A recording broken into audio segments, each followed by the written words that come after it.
recuerden que el objetivo de las clases es completar aquellos temas que la doctora Echeverry no desarrolló. El día miércoles, por ejemplo, da atributos de la personalidad, que nosotros ya dimos, pero nosotros dimos la introducción de atributos de la personalidad y dimos nombre, ¿no es cierto?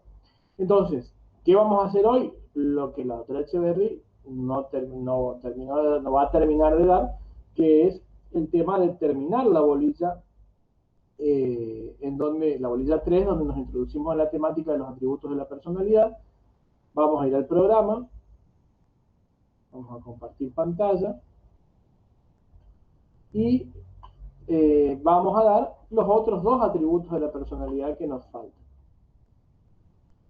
que son el domicilio y el estado civil o estado de familia. Fíjense acá en el programa. Entonces, ¿dónde nos ubicamos temáticamente? Ven el programa, ¿no es cierto? Sí, profe, se ve. Perfecto. Bueno, nosotros ya tenemos unidad 1, ya tenemos unidad 2 y hoy terminamos unidad 3, así que estamos bastante bien con el timing. Bueno, entonces, ¿a dónde nos ubicamos? Primero tenemos que ir al Código Civil y Comercial. Supongo que ya tienen o el archivo del Código Civil y Comercial o el código mismo de manera física, ¿no es cierto? Bien, entonces, nosotros en la clase pasada vimos esto, atributos de la personalidad, ¿está? Y también vimos al nombre. ¿Qué vamos a dar hoy? Vamos a dar todo lo que es la temática del domicilio, tema que para el abogado, bueno, para cualquier persona, domicilio y estado civil, todo esto que nosotros vemos ahora en la unidad 3, todos los que estamos en esta clase lo tenemos. Tenemos domicilio, tenemos un estado civil, tenemos atributos, tenemos nombres. Fíjense la trascendencia de esto, ¿no es cierto? Es algo que le atañe a todos los ciudadanos de cualquier edad, ¿no es cierto? Bien, hecha la aclaración, vamos a hacer un somero repaso de conceptualización de los atributos de la personalidad y vamos a empezar con el domicilio. Hay que ubicarse en, cuando hablamos del tema de domicilio, después de nombre viene domicilio, así que del artículo 73, 74 del Código Civil en adelante se habla de domicilio. Yo para que se vayan ubicando si están siguiendo la clase con los libros. Bien, atributos de la personalidad. Decíamos que los atributos de la personalidad son cualidades jurídicas imprescindibles de las personas que están en un rango superior, ¿no es cierto?, que las definen como tales. Explicamos en la anterior clase que los atributos de la personalidad están fuera de comercio, son únicos, necesarios, absolutos y vitalicios. Vimos que cuáles son los atributos de la personalidad: el nombre, el domicilio, el estado civil, la capacidad y el patrimonio. Por supuesto que en principio todos estos atributos de la personalidad son comunes a las personas humanas y a las personas jurídicas, pero no todos. Hay uno puntualmente que es el estado civil, que es exclusivo de la persona humana, ¿no es cierto? Porque obviamente no puede tener estado civil una persona jurídica. Bien, hecha la aclaración, vayamos ahora de lleno al tema del domicilio. ¿Por qué es importante la temática del domicilio y es trascendental incluso para el abogado mismo? Primero que nada porque vivimos haciendo notificaciones y tenemos cuestiones de competencia. Es decir, que nuestro domicilio va a tener como uno de los principales efectos otorgar la competencia del juez para las determinadas cuestiones jurídicas y, bueno, para los futuros abogados, saber quién es el juez competente, ¿no es cierto? Bien, entonces, empecemos con la conceptualización del domicilio, la clasificación, domicilio general, carácter, los efectos, domicilio legal, domicilio especial. Acá esto es muy, muy importante. Lo vamos a poner, me encanta usar este recurso, lo vamos a poner en un color trascendental, lo vamos a cambiar, a ver, vamos a resaltarlo bien. ¿Por qué? Escuchen bien, esto es muy importante. ¿Se acuerdan que en la primera clase nosotros vimos que el Código Civil es una ley nacional, por ende puede sufrir modificaciones? Y de hecho, el Código Civil del año 19, perdón, del siglo XIX al siglo XXI sufrió un montón de modificaciones. Y siempre explicamos que es bueno tener un código posterior al año 2015 porque ahí vino la gran modificación que se da de la mano de la unificación, ¿no es cierto?, entre el Código Civil y el Código Comercial.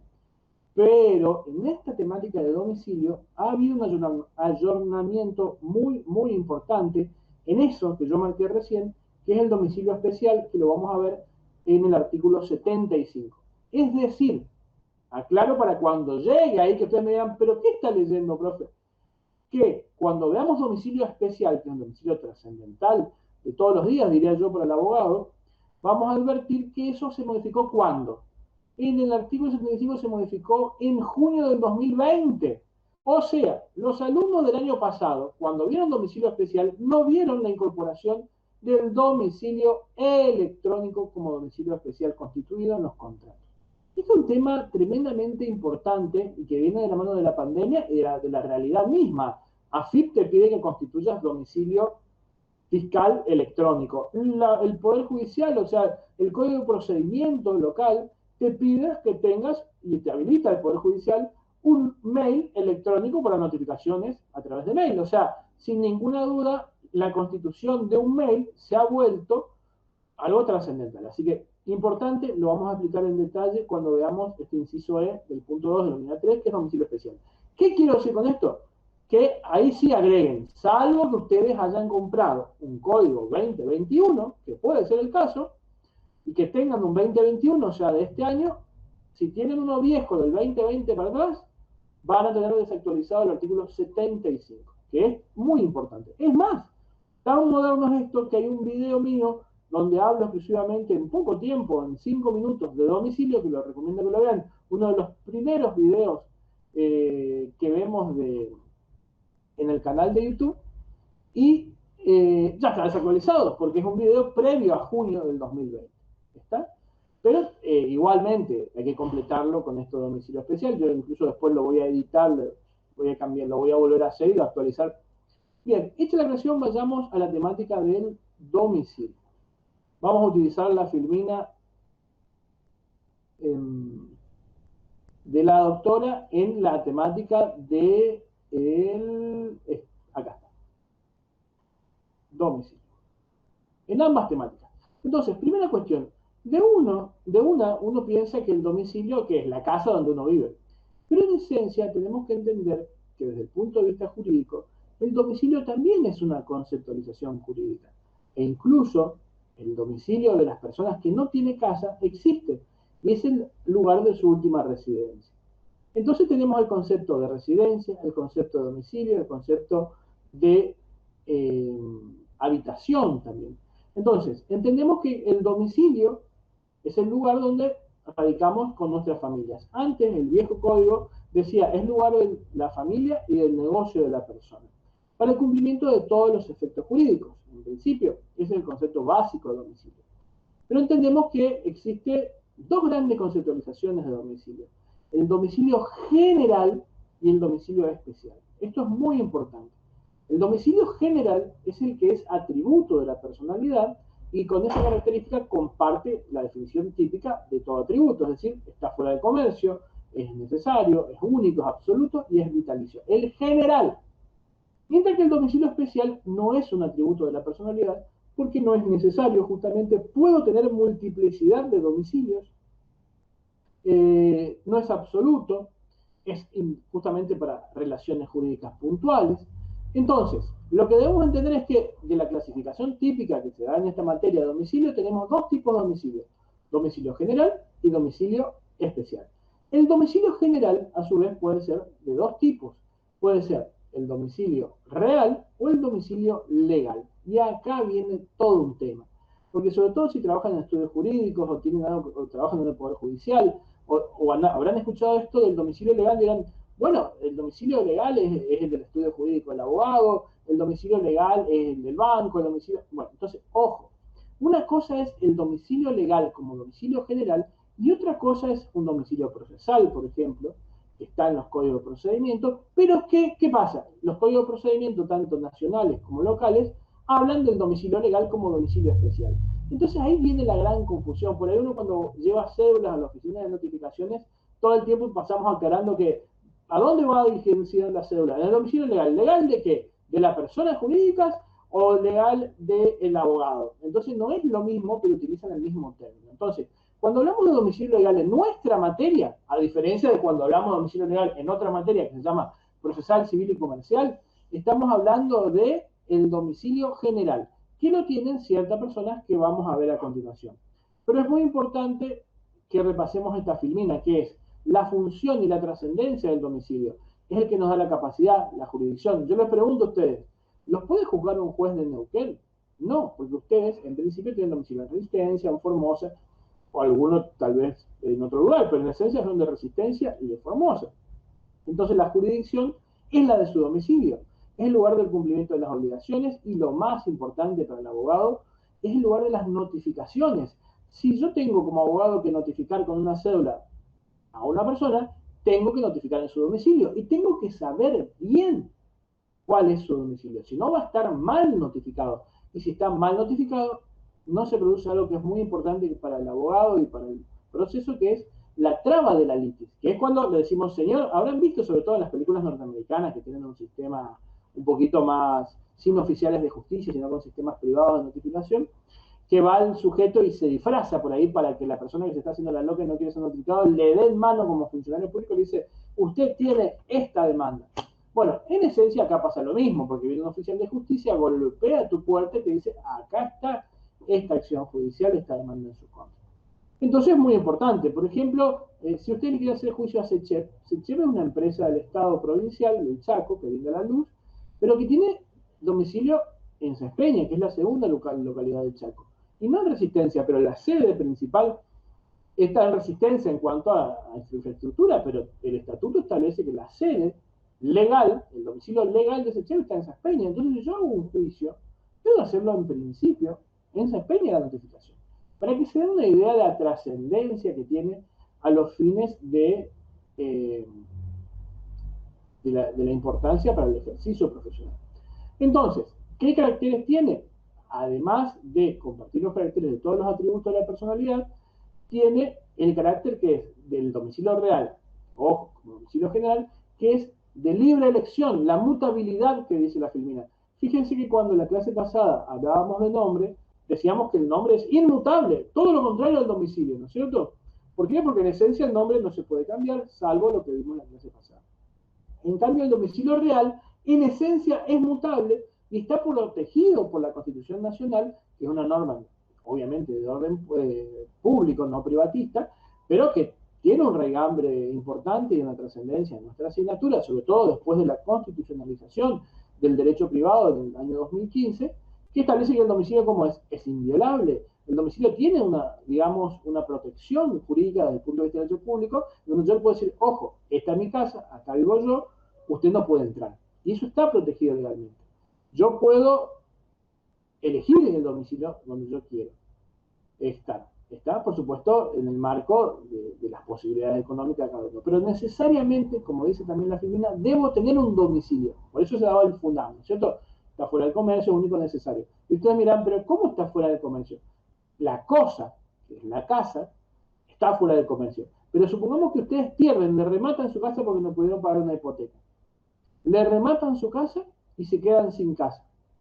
¿Qué hacen ahí? ¿Pierden el domicilio? ¿Son NN de domicilio? No. Siguen teniendo domicilio, será el lugar de su residencia. ¿Qué pasa?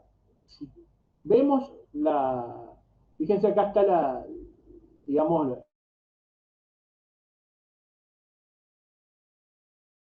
la clasificación. El atributo de la personalidad es el que ven en verde, que es el domicilio general, que puede ser real o legal. Ahora vamos a ver el artículo que regula cuáles son los casos de domicilio legal. Pero recuerden bien que ese domicilio legal que se desprende de la fichita del domicilio general no es el mismo domicilio que el que ven abajo donde dice domicilio especial procesal. ¿Qué pasa? En los códigos locales y los códigos nacionales, o sea, todo lo que es código de procedimiento, establece que el domicilio procesal se llama legal. Entonces se confunden, incluso abogados recibidos, demás, porque esto se ve justamente en el primer año, con la temática del domicilio procesal. Pero el domicilio procesal es un domicilio especial, por ende no es atributo de la personalidad. Es muy importante. Para tener residencia tenemos que tener corpus y ánimos. Es decir, tengo que tener la intención, para tener domicilio real, ¿no es cierto? La intención de vivir en ese lugar y vivir en ese lugar. Porque ustedes me dirán, bueno, me puedo ir a Paso de la Patria y me voy una semana a Paso de la Patria y alquilo un local, una casa en Paso de la Patria para ir a pescar. ¿Tengo mi domicilio ahí? No, es un domicilio que en realidad es una simple habitación o residencia, porque ¿qué no tengo? Si bien tengo el corpus, que es el elemento de que el sujeto está en el lugar, habitando el inmueble, no tengo el ánimos, que es la intención de permanencia con mi familia o yo solo si no tengo familia. Está entonces, para que haya domicilio real tengo que tener el corpus y el ánimo, que son los dos elementos.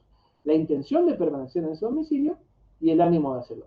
Por supuesto, ustedes me dirán, pero hay que probar mucho el corpus y el ánimo. No, en la práctica se toma, ¿qué cosa? El padrón electoral y a los fines judiciales, ante la duda de cuál es el domicilio de la persona, se tiene como válido el que está informado en el padrón electoral, más allá de que esa persona no radique efectivamente ahí. Eso es muy, muy importante para los juicios. Si se desconoce el domicilio real de la persona, siempre el juez determina que se libre un oficio a la Secretaría Electoral de la competencia de la jurisdicción del local que corresponda, o sea, del lugar donde corresponda, a los fines de que Juan Pérez le indique cuál es su domicilio. Y la Secretaría Electoral del Juzgado Federal va a informar, según el padrón, cuál es el domicilio. Y lo que esté notificado ahí va a servir.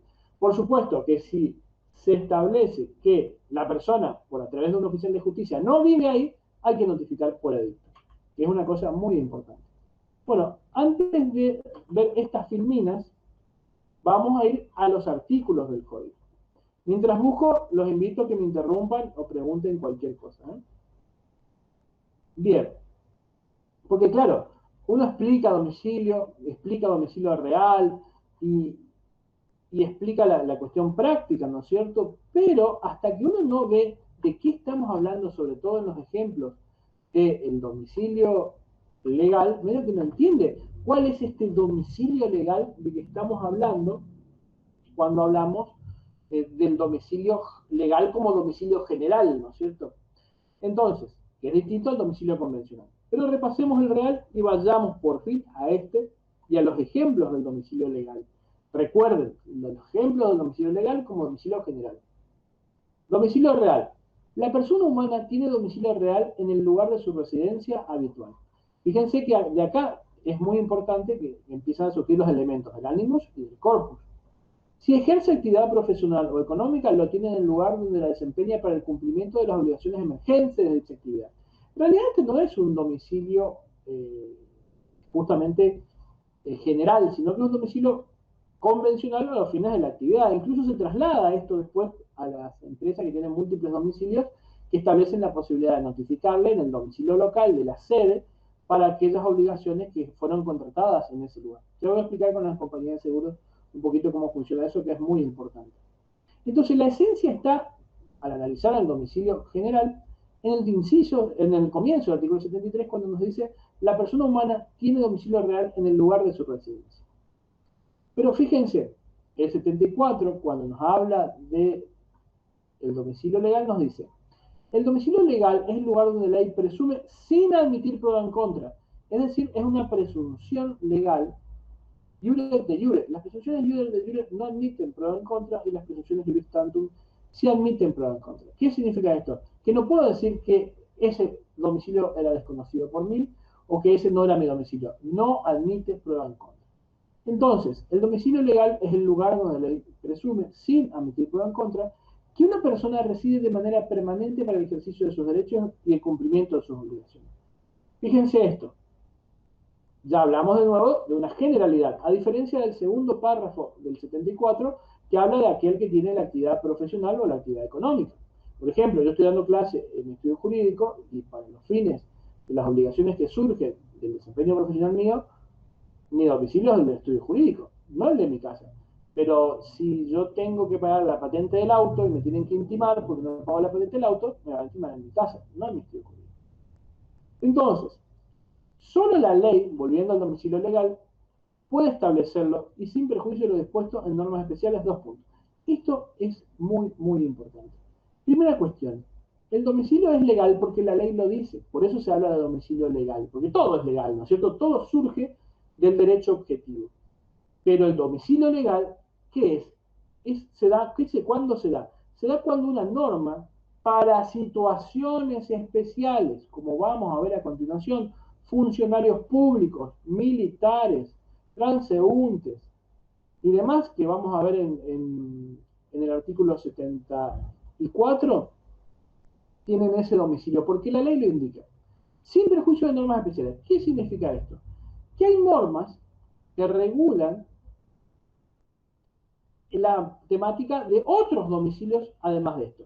Y este artículo 74 nos enseña otra cosa muy importante. Ya vimos que nos enseña el tema de las presunciones, pero también nos enseña el tema de las enumeraciones en derecho. ¿Por qué? Porque esto es una enumeración, inciso A, B, C y D. Las enumeraciones en derecho pueden ser de dos tipos, enunciativas o taxativas. Las taxativas son aquellas en donde expresamente las normadas, las indicadas en el articulado, son las válidas. Mientras que esta, por ejemplo, es el típico caso de una enumeración enunciativa. Es decir, que enuncia, que determina con fines ejemplificativos o ejemplificadores casos de domicilios legales. Entonces, para entender la trascendencia y la diferencia y cómo es el juego del domicilio legal y el domicilio real como domicilio general, tenemos que ir a estos incisos del artículo 74 para entenderlo, porque hasta ahora seguramente no habrán entendido qué es esto del domicilio legal como domicilio general. Viendo los incisos nos vamos a dar cuenta. Recuerden una cosa muy importante.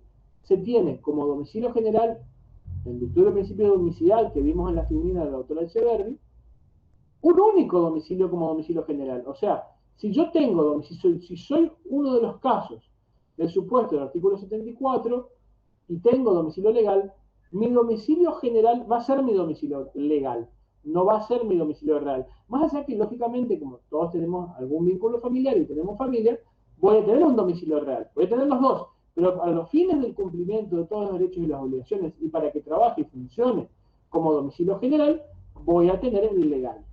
Para entender esto tenemos que ir caso por caso y ahí lo vamos a terminar de entender. Bueno, los funcionarios públicos, inciso A, tienen su domicilio en el lugar en donde deben cumplir sus funciones, no siendo estas temporarias, periódicas o de simple comisión.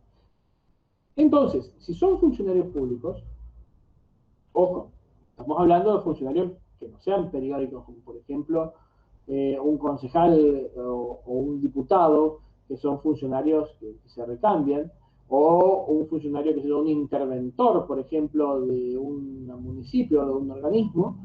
Eso es una obligación de simple comisión que hace esa tarea y después se va a un determinado tiempo. Pero los otros funcionarios públicos, los que tienen sentido de pertenencia y continuidad, tienen domicilio en el lugar donde van a cumplir sus funciones, más allá que tengan domicilio real.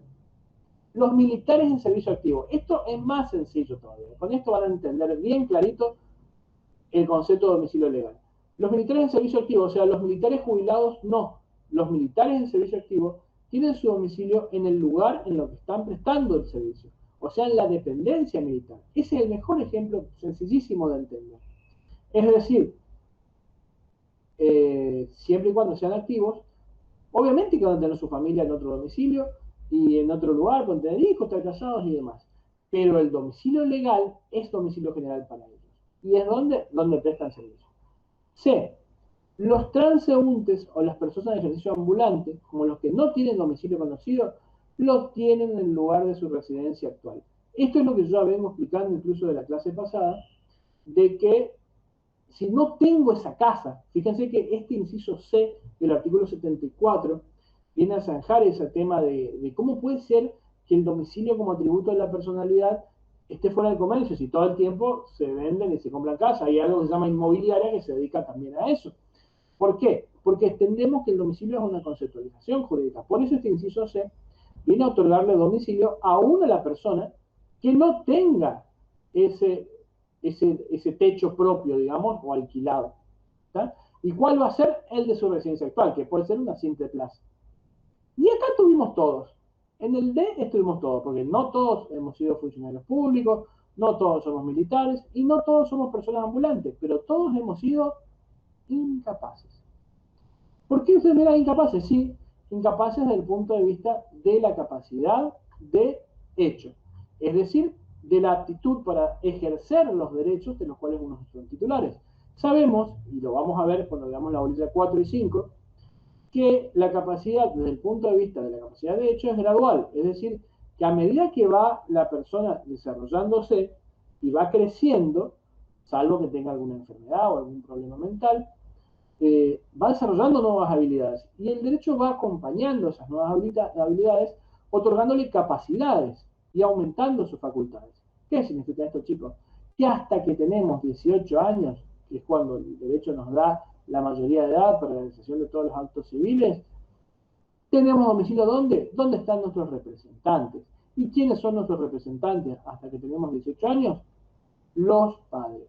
¿Está? Entonces, todos alguna vez, como domicilio general y como atributo de la personalidad, hemos tenido un domicilio legal, que es el domicilio de nuestros representantes, que son nuestros padres, hasta los 18 años, que es cuando el sujeto tiene plena aptitud civil, salvo que esté emancipado por matrimonio, que eso lo vamos a ver cuando damos capacidad, para el cumplimiento de todos sus derechos y obligaciones.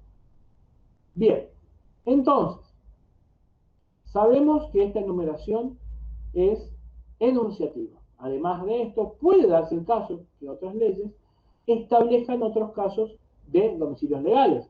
Fíjense que cuando veamos el domicilio de las personas jurídicas en la unidad 8, vamos a ver que el domicilio de las personas jurídicas es donde establece su estatuto y tiene ciertas características y particularidades diferentes a las del domicilio de la persona humana.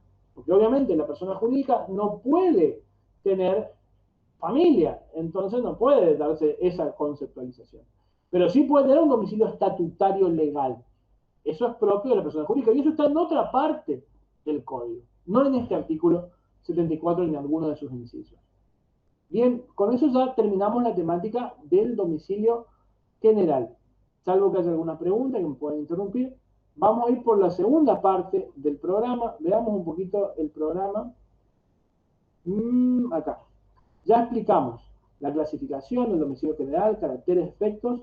Vayamos ahora al domicilio legal, que es lo que vamos a hablar, domicilio real también. Vayamos a este punto, que es trascendental, que bueno, todos los puntos son trascendentales de esta bolilla, pero este del domicilio especial es muy importante para el abogado y bueno, para cualquier persona que desarrolle actos jurídicos con frecuencia, ¿no es cierto? Bien, ¿qué es esto del domicilio especial? Por empezar, acá pasa lo que yo les decía. Fíjense, este es un archivo que yo tengo hace 3 o 4 años, un archivo PDF del Código Civil. Y dice este archivito que el artículo 75 nos dice esto, que es muy probable que sea el caso de ustedes, salvo que tengan código 2021. Dice, domicilio especial. Las partes de un contrato pueden elegir un domicilio para el ejercicio de sus derechos y obligaciones que de él emanan. Es el concepto básico de domicilio especial, pero esto está desactualizado. En el boletín judicial, en el boletín oficial, vemos que se sancionó la ley 27.551 del 30 de junio del año 2020 y se sustituye el artículo 75 que leímos recién por este otro artículo 75, domicilio especial, que es lo que yo anticipaba. Las partes de un contrato pueden elegir un domicilio para el ejercicio de los derechos y obligaciones que de él emanan. Pueden, además, constituir un domicilio electrónico en el que se tengan por eficaces todas las notificaciones, comunicaciones y emplazamientos que allí se dirijan. Estaba justamente en un congreso de derecho laboral hablando de este tema y viendo esta temática. ¿Por qué? Porque es muy interesante, por ejemplo, en el derecho laboral. O sea, se puede hacer un contrato laboral, porque es muy difícil por ahí encontrar el domicilio del empleado, sobre todo que es una persona que por ahí no tiene recursos suficientes y se muda continuamente, y hay que notificarlo, y hay que buscarlo, encontrarlo, hacer un acta o lo que sea. Pero la pregunta era, en ese congreso, ¿se puede, en virtud de esta modificación tan nueva, ¿no es cierto?, tiene menos de un año, en ese contrato, siempre en blanco, por supuesto, de trabajo con el empleado, establecer un domicilio electrónico para notificarle, por ejemplo, una suspensión, un apercibimiento, o quizás, después de que se manden muchas macanas, un despido con causa, con justa causa? ¿Se puede? Y bueno, la conclusión que sacamos es que en principio, como la norma general, sí se puede. Por supuesto, como el derecho laboral es tan garantista, tal vez si el empleado demuestra que ese domicilio electrónico no estaba bien con una pericial informática y no le llegó efectivamente la notificación, por ejemplo, de una suspensión o un despido, bueno, ya es otro cantar, pero en esencia se debería respetar ese parámetro. Y por supuesto que el domicilio especial es muy común, ya sea electrónico o no, ya sea físico o electrónico, en todos los contratos. Recién estaba hoy en la mañana haciendo una carta de documento por un alquiler caído y tenía que ver el domicilio constituido, cuál era el domicilio constituido de ese contrato. También estábamos con un mutuo financiero en donde había un préstamo y nos estaban cumpliendo unas cuotas y hay un domicilio. Tengo que ir en ese mutuo al domicilio real donde está con su familia la persona o el constituido. No, tengo un domicilio constituido para el cumplimiento de esas obligaciones que es el del mutuo, que es el de ese contrato, y toda carta de documento de intimación tiene que ser cursada en ese lugar.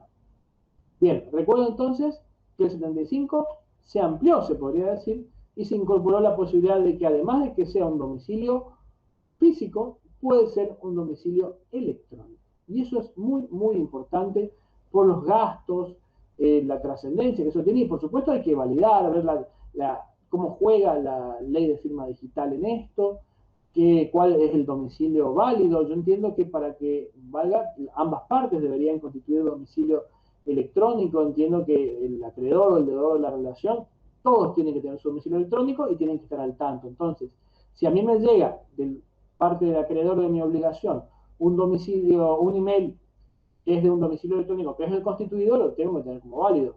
Pero en cambio, si me llega de cualquier otro mail, de otra empresa desconocida, por más que venga del mismo acreedor, no debería ser válido. Entiendo que tiene que respetarse ese principio. Bueno, a su vez, hay otros domicilios especiales que no son solo los convencionales, que son de los contratos, sino que son para ciertas obligaciones. Y por supuesto, recuerden siempre que el domicilio especial no es un domicilio general. Por ende, no tiene las mismas características que los atributos de la personalidad. No necesariamente está fuera de comercio y sobre todo no es único, ni es necesario, porque no todas las personas generan contrato, entonces no es necesario tener. Por supuesto que si tenés un contrato tenés un convencional. Pero por ejemplo existen otros casos de domicilios especiales. El domicilio fiscal, por ejemplo, es el lugar donde la FIB entiende que radica la persona para el cumplimiento de sus obligaciones fiscales. Los domicilios laborales, que es el lugar de trabajo de la persona.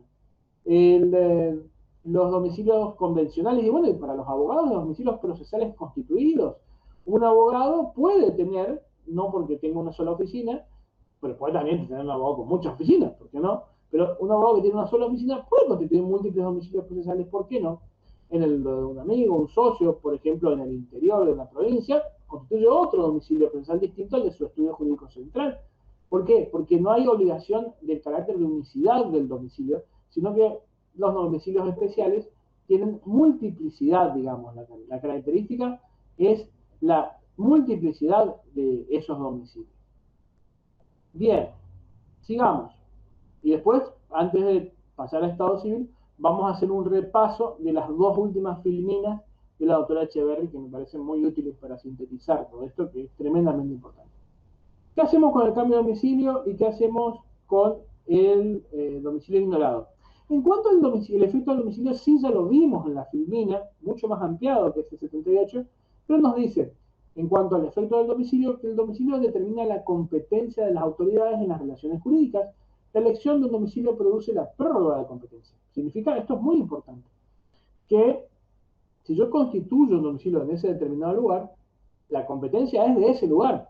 Incluso existe la famosa cláusula de prórroga de jurisdicción, en donde al final del contrato, las partes, por más que no tengan radicación efectiva en ese lugar, constituyen un domicilio para el cumplimiento de los derechos y las obligaciones de ese contrato, más allá que su domicilio real sea otro.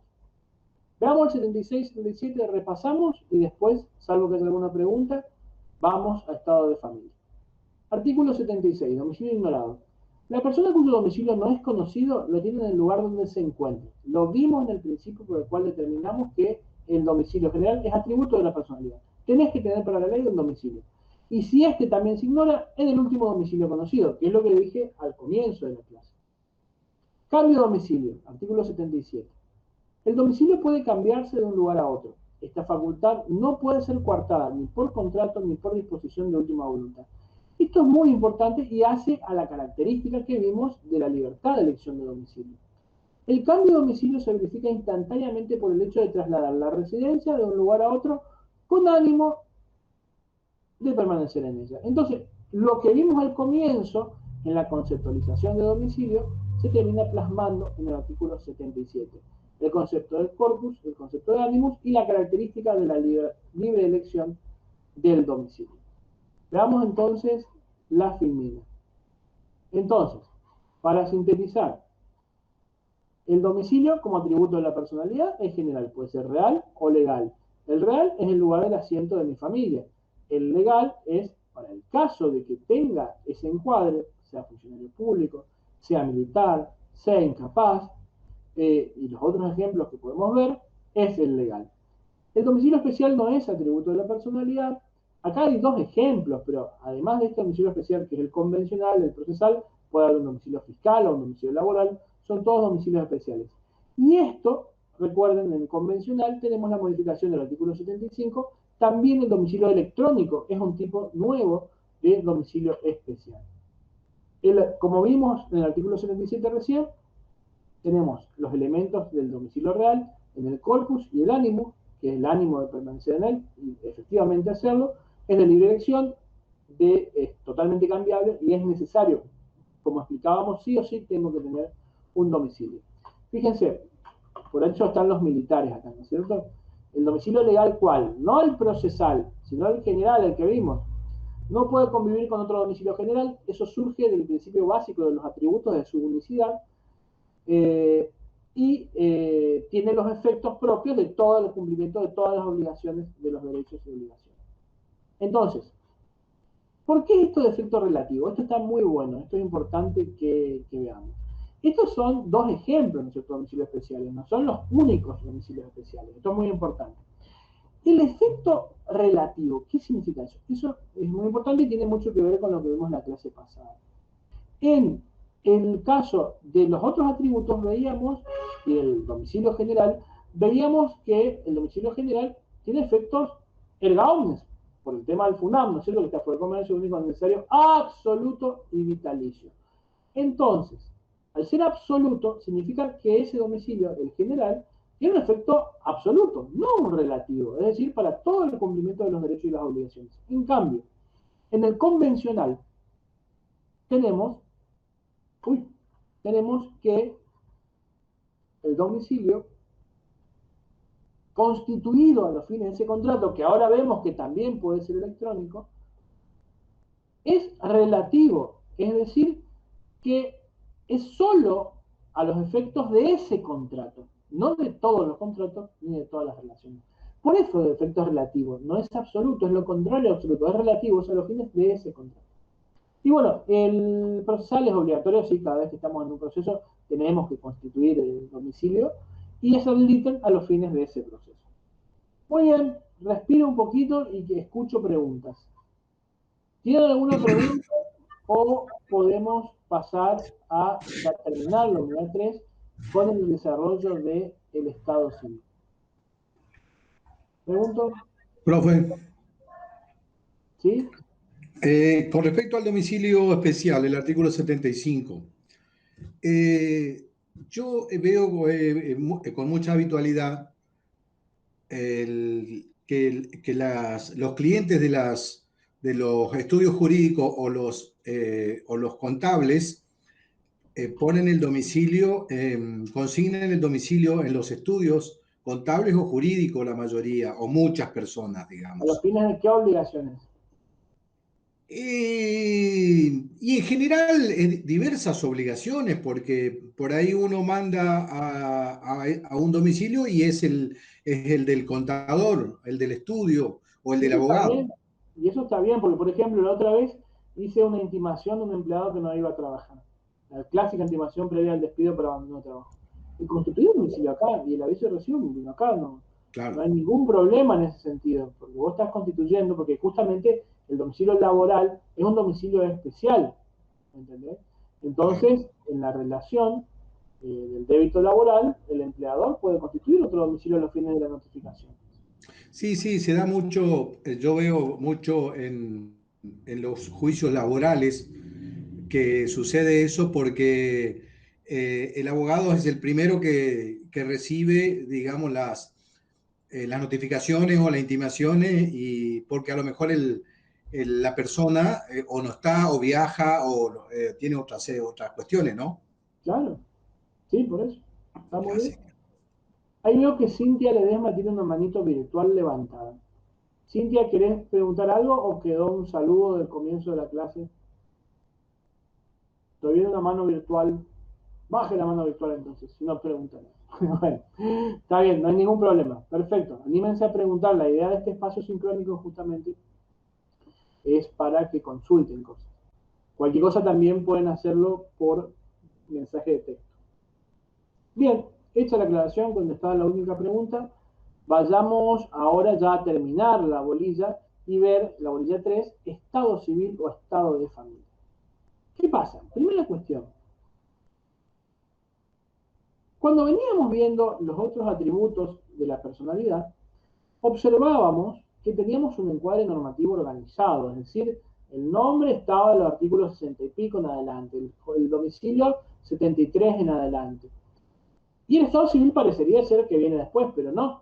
El concepto de estado civil, o también llamado situación jurídica familiar, como dice la familia, o también llamado estado de familia, es un concepto que surge de la doctrina, pero no está conceptualizado como si está conceptualizado el nombre y como si está conceptualizado el domicilio dentro del código. Es más, no hay un articulado puntual de estado civil, no es que el estado civil se regula del artículo 90 al artículo 110, ¿tá? Primera cuestión, sino que el concepto de estado civil está diseminado en algunos artículos como el 423, el 584, el 573, que plantean situaciones respecto al Estado civil. Es más, es un concepto que se va a ver muchísimo en dónde. En derecho de familia, no tanto en civil parte general, pero como es básico saber el concepto de Estado civil y sus características, lo vemos acá, pero se desarrolla mucho después. Y sobre todo, lo que vemos es el concepto de posesión de Estado civil y lo que más se ve es la prueba del Estado civil. Y eso es muy importante y eso sí es bien básico de derecho privado parte general. Entonces, ¿qué es el Estado civil? Todos tenemos Estado civil. Partamos de la base que todos nacimos de un repollo, no. Nacimos de una familia. Y como tal, tenemos un estado de familia, es decir, un vínculo dentro de esa familia, el cual es correlativo, como dice el punto 3, y a cada estado le corresponde correlativamente otro estado. Al estado de hijo, uno es hijo, ¿por qué? Porque se tiene padre. Al estado de nieto, el abuelo. Se es abuelo porque se tiene nieto. Al estado de sobrino, el de tío, y así sucesivamente. Entonces, obviamente que fuera de la familia uno puede casarse, constituir una nueva familia, eso es el matrimonio, y cambiar su estado, ¿no es cierto? Al igual que todos los atributos de la personalidad, el estado civil está fuera del comercio, es único, obviamente no puedo tener el doble carácter de casado o soltero, y no puedo ser hijo y a su vez padre de una persona, o soy una cosa o soy otra. Es absoluto, obviamente, y el carácter específico, como dice el punto 3, es su correlatividad. A un estado le corresponde dentro de una familia otro estado. Es totalmente oponible, por supuesto, es inalienable y renunciable, que surge del carácter de estar fuera del comercio, y es inherente a la persona. ¿Por qué? Porque es un atributo de la personalidad justamente. Muy bien, ¿para qué sirve y qué es esto del título o posesión de Estado? Esto es muy importante, lo vamos a ver ahora en el 423, 573 y 584, que son ejemplos de casos de posesión de Estado. ¿Para qué nos sirve esto? En principio, ¿cómo se prueba el Estado civil? El Estado civil se prueba con las partidas. ¿Tá? Se prueba con las partidas de nacimiento, con la partida de matrimonio, con las partidas de defunción, que son los instrumentos públicos emanados del registro de Estado civil y capacidad de las personas que prueban el Estado. Es más, las partidas son muy importantes porque prueban muchas cosas. Prueban el estado civil, prueban el nombre de la persona, prueban el último domicilio conocido de la persona, y prueban la filiación. ¿Quién es tu papá? ¿Quién es tu mamá?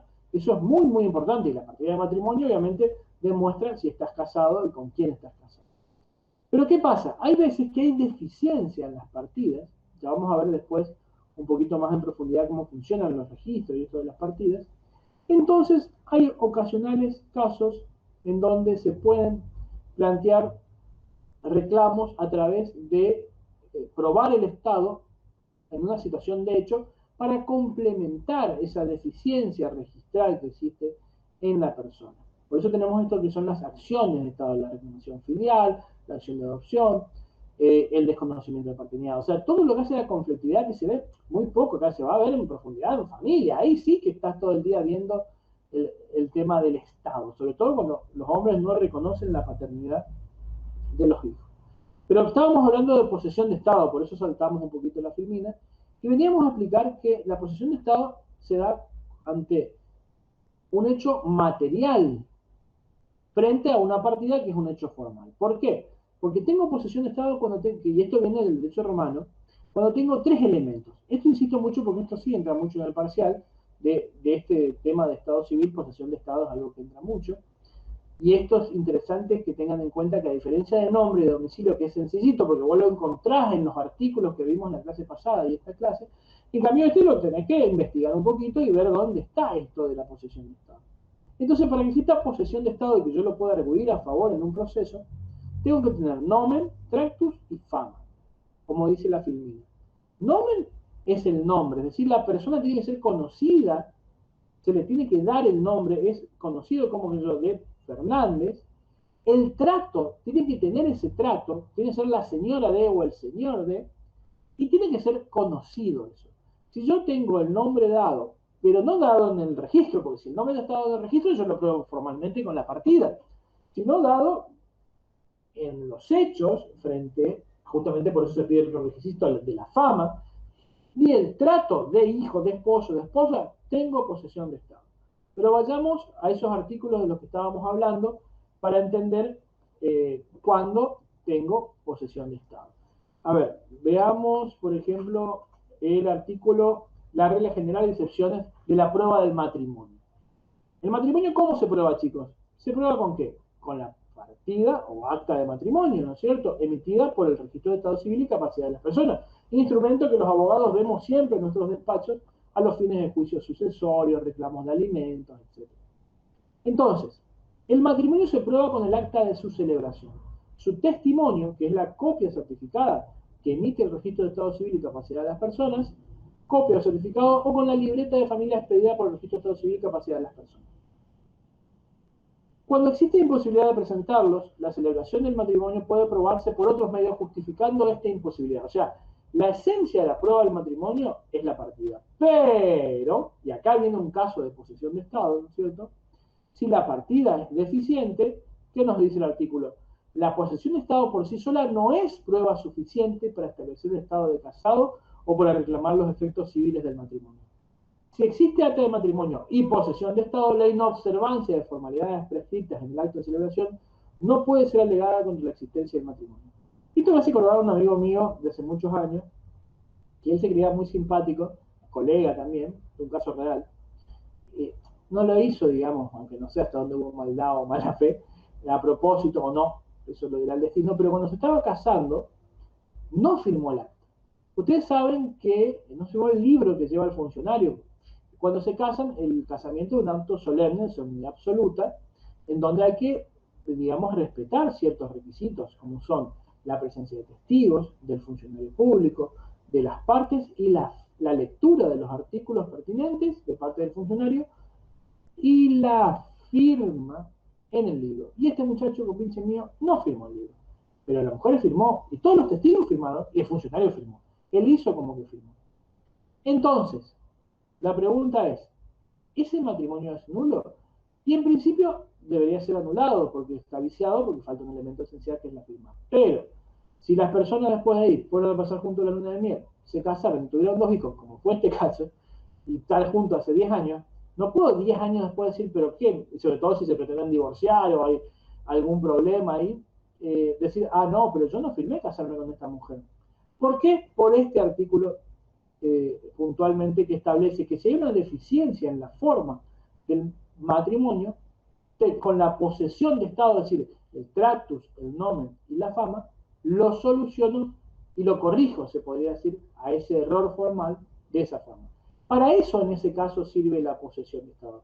No puedo tener un matrimonio de hecho. Ojo, en el derecho romano existía la posibilidad del matrimonio de hecho. Es más, nosotros tenemos una figura similar que se llama, que seguramente todos están pensando, que es el concubinato. El concubinato es una figura de posesión de Estado del concubino, sin duda, porque si yo voy a poner papeles, para eso me callo, ¿no es cierto?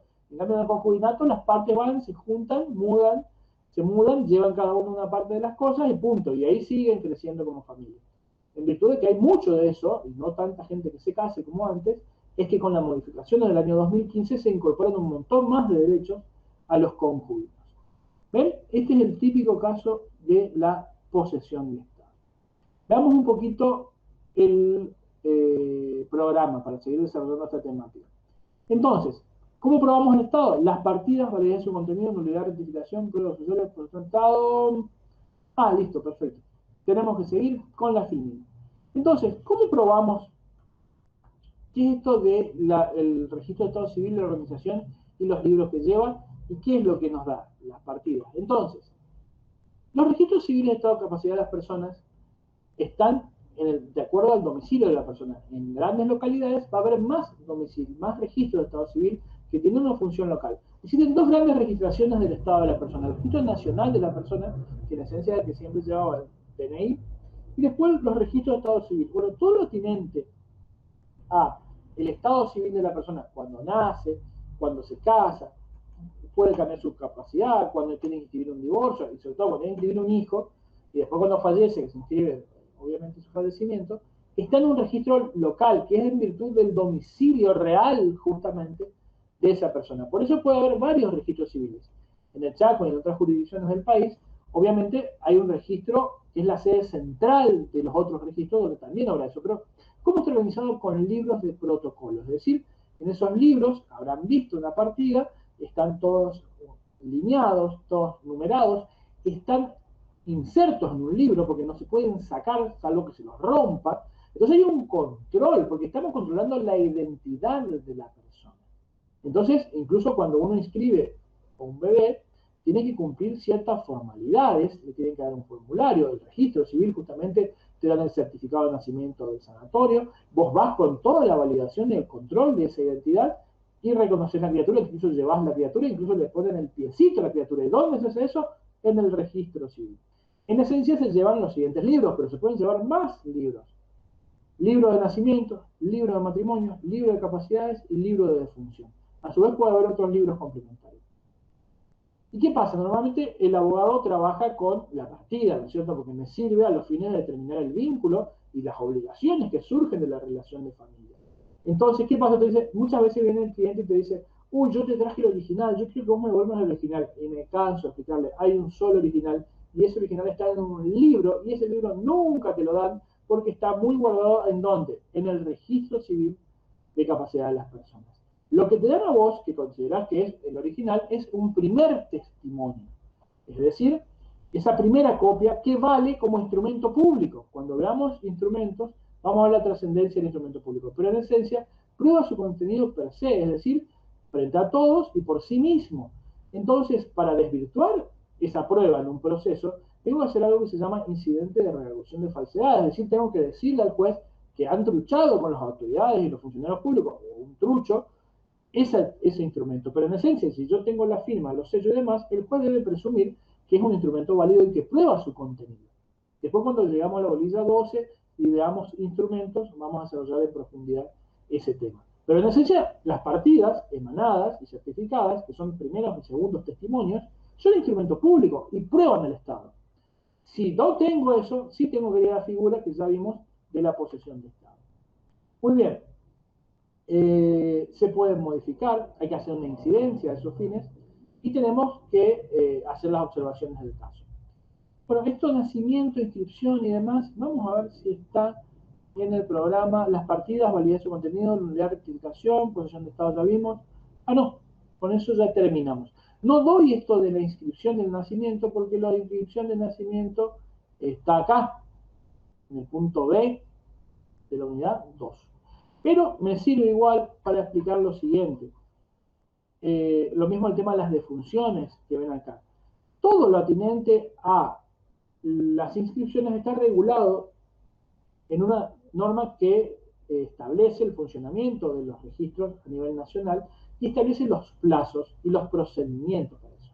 Eso, chicos, no le toman el parcial. Porque ustedes me dirán, no, hay que estudiar todas las leyes que, 25.326, si no me equivoco, que regulan el Estado civil y capacidad de las personas. No.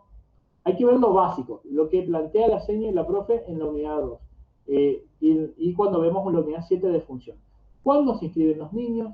El proceso de inscripción de las criaturas y el proceso de inscripción de funciones. Punto. Todo lo demás no es necesario. Y cada caso tiene su particularidad, ¿no es cierto? Hay un plazo de las inscripciones y demás, pero bueno, eso es objeto de otra bolilla. Lo importante de esta bolilla es que tenemos que saber la organización del registro de Estado Civil y cómo funciona como tal, que es lo que expliqué antes, ¿no es cierto?, en el desarrollo temático de ese punto.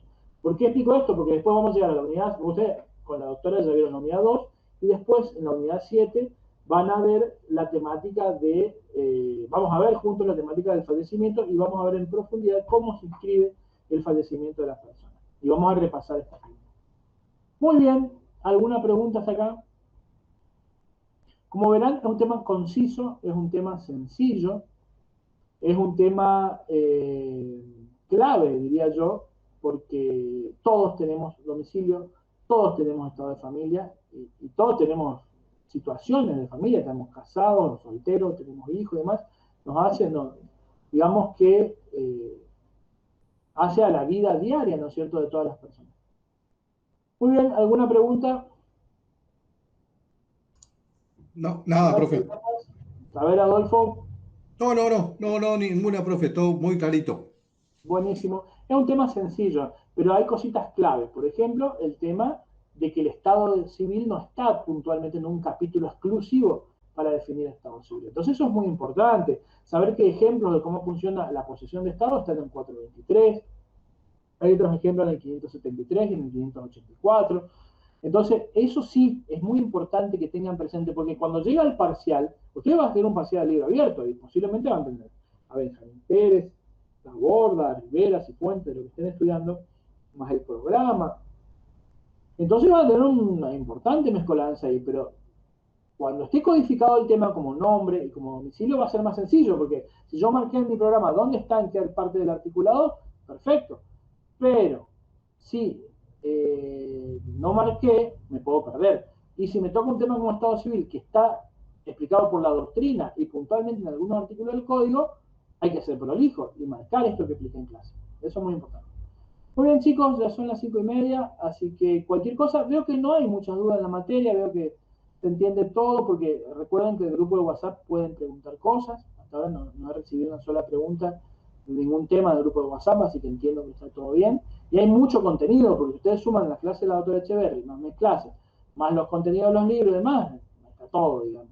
Pero puede llegar a tener complejidad o algún tema y pueden no saber algo, así que también está el WhatsApp para que consulten algo.